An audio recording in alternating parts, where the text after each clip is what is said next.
እውን ኢትዮጵያ ፈርሳለች?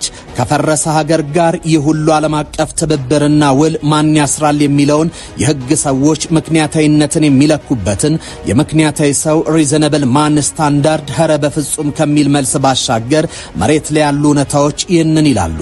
ኢትዮጵያ እየፈረሰች ሳይሆን እየገነባች ነው። የዲፕሎማሲ ነውረኝነትን ደግሞ እያፈረሰች ነው።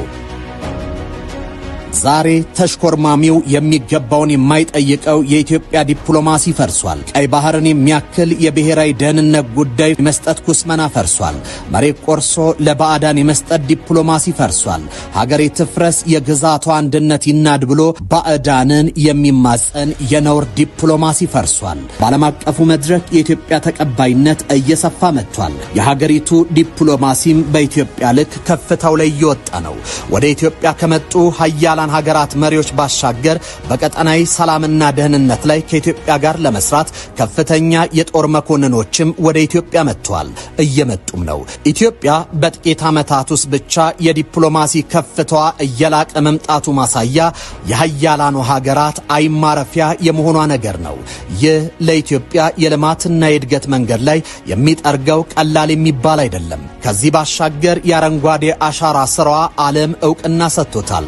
ኢትዮጵያ ባለፉት የለውጥ ዓመታት ለማሳካት ያለመችውን 50 ቢሊዮን ችግኞች በማጠናቀቂያ ዓመት ዘንድሮ እውን አድርጓለች።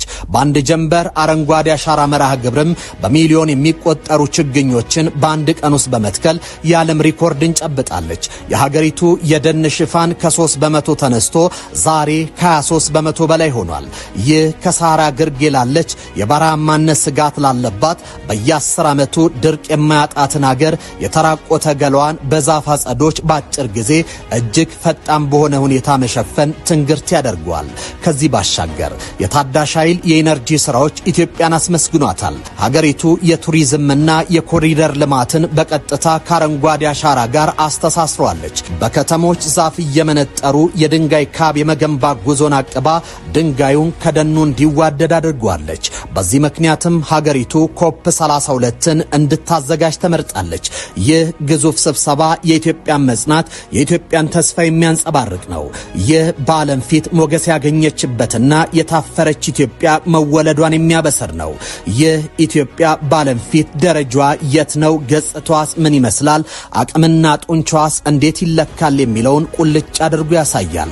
የህንዱ ጠቅላይ ሚኒስትር ናሬንድራ ሞዲ ጉብኝትም ከዚሁ እየጎለበተ ከመጣ የኢትዮጵያ አቅም ጋራ በጋራ ለመቆም የተደረገ እንቅስቃሴ ነው።